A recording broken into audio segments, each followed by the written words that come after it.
in Davos is getting underway. 2,500 political and business leaders have kicked off their annual brainstorming blitz, but there as well, Syria is very much on people's minds. My guest on today's Inside Look is Kenneth Roth, the Executive Director of Human Rights Watch, and he joins us now from Davos. Kenneth, thank you so much for taking the time to speak to us here on France 24. My pleasure. Ken, the annual Human Rights Watch report just came out, and the numbers, again, on Syria are staggering. Describe to us, if you will, the humanitarian situation there at the moment. Well, in addition to well over 100,000 dead Syrians, we have a massive humanitarian problem. The estimates of the refugees who have had to flee Syria range from 2.3 million to perhaps as high as 3 million altogether. There are another 4 million or more who are displaced from their homes within Syria, and upwards of 8, 9, 10 million Syrians who are in urgent need of humanitarian aid, which often doesn't reach them because the Syrian government is refusing to permit the kind of cross-border assistance from neighboring countries that is the most efficient and direct way to reach these people. What can be done exactly to get the Assad government to open up those quarters, to end these atrocities, and to finally hold those to account responsible? Well, frankly, this is our biggest problem with the way that the Geneva II peace talks are being addressed. Everybody wishes them well. We all hope that there is a grand peace and an end to the war, but nobody thinks that's going to happen anytime soon. But John Kerry has refused to put on the agenda in Geneva in any meaningful way the Syrian government's method of fighting this war, the fact that it is fighting it basically by targeting civilians in opposition-held area, either by indiscriminately bombing areas like Aleppo, where we saw this barrel bombing the last several weeks, or by blocking the delivery of humanitarian aid to civilians in need in opposition areas. We feel that these war criminal efforts should have a parallel place in Geneva, so that while the diplomats negotiate endlessly for peace, there should be a sincere effort to put pressure on Assad to stop the killing of civilians and to open up the borders. So far, John Kerry's not doing that. Why do you think he hasn't done that? Why is that not on the table there over in Montreux today? You know, he's taking a very one-dimensional approach to the peace talks. You know, don't do anything controversial that might upset somebody, and therefore they wouldn't show up in Geneva.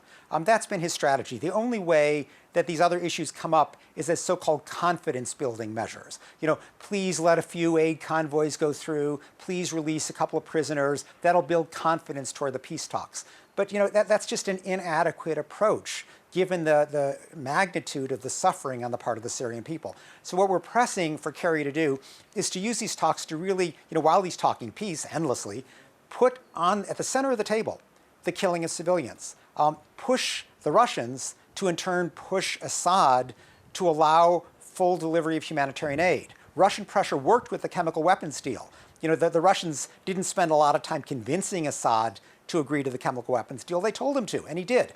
They should do something similar with respect to Assad's war crime, war strategy of indiscriminately targeting civilians and blocking humanitarian aid to civilians in opposition-held areas. It's interesting you mentioned Russia, because both it and China have had a very unfortunate role, as some would say, in regards to the UN and what might have been able to help people a bit more there on the ground, and yet Russia and China continue to block these UN resolutions. Tell us about that and what pressure can be put on them. Well, exactly. In other words, the only Security Council action that Russia in particular, China is pretty much hiding in Russia's shadow, but the only one that Russia allowed was on October 2nd. There was a so-called Security Council presidential statement which urged Assad to allow humanitarian aid uninhibited. And Assad is no dummy. He said, you urged me, you didn't order me. I don't have to. This isn't a binding resolution, and he hasn't. So the next logical step is for the UN Security Council to adopt a binding resolution. Russia so far says no. The only way to change that is to put pressure on Putin. You know, we've seen that Putin, in advance of the Sochi Olympics, has made concessions with respect to releasing a few prisoners because he was worried about the effect on his reputation.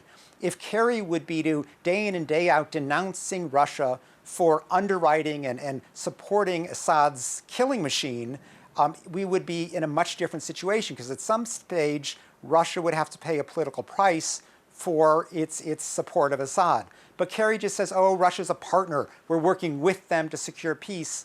And that is not getting us anyplace.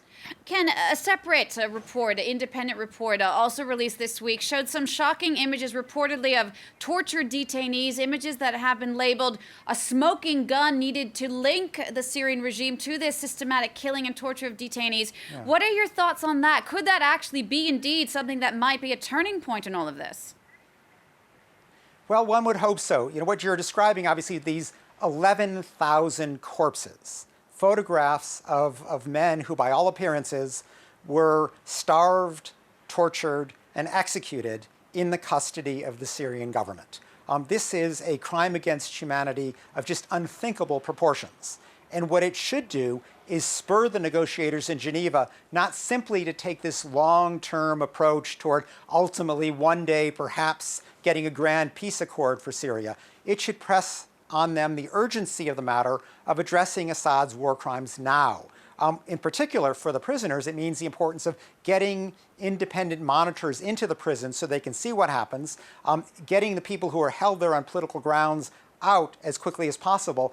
But so far, this is only on the agenda in Geneva as one of these confidence-building measures. You know, let out a few prisoners. Meanwhile, we've seen that by the thousands upon thousands, the Syrian government is murdering them. So it should stress the urgency of going beyond this one-dimensional approach of only negotiating peace, and at the same time, pressure is really needed to stop these atrocities. John Kerry's not willing to take that step yet. The only way it's going to change is if we start talking about it. Ken, in the Human Rights Watch report, obviously it wasn't all about Syria. Are there other trends, other things that you recognize around the world in 2013? You know, yes, one thing we did highlight in the report was this trend we saw over the last year in particular of governments that claim to have an electoral mandate, but then use that, you know, majoritarian vote or sometimes just a majoritarian wish, you know, like the Egyptian military. We're going to interpret the demonstrations as if we have a majority behind us. They then cite that majoritarian backing to repress the minority. You know, that's what the Egyptian military is doing by detaining left and right Muslim Brotherhood leaders and by using lethal force against demonstrators. We saw something similar in Turkey where Prime Minister Erdogan objected to the demonstrations because, you know, he had won an election and therefore has been repressing protests. We see similar things in Thailand with the reaction just today of the Thai government in trying to shut down the protests there. You saw it in Kenya with the new president saying, I won an election, therefore don't prosecute me for my alleged involvement in the killing of people after the last elections. This trend of taking an electoral mandate as justification for ignoring the basic rights that are also an essential element of democracy is a disturbing trend that's reared its head over this last year.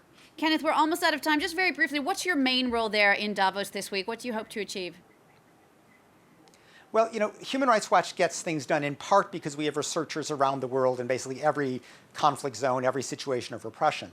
But we then take the information collected by our researchers and try to deploy it with influential governments, influential people, to put pressure on the abusive government to change.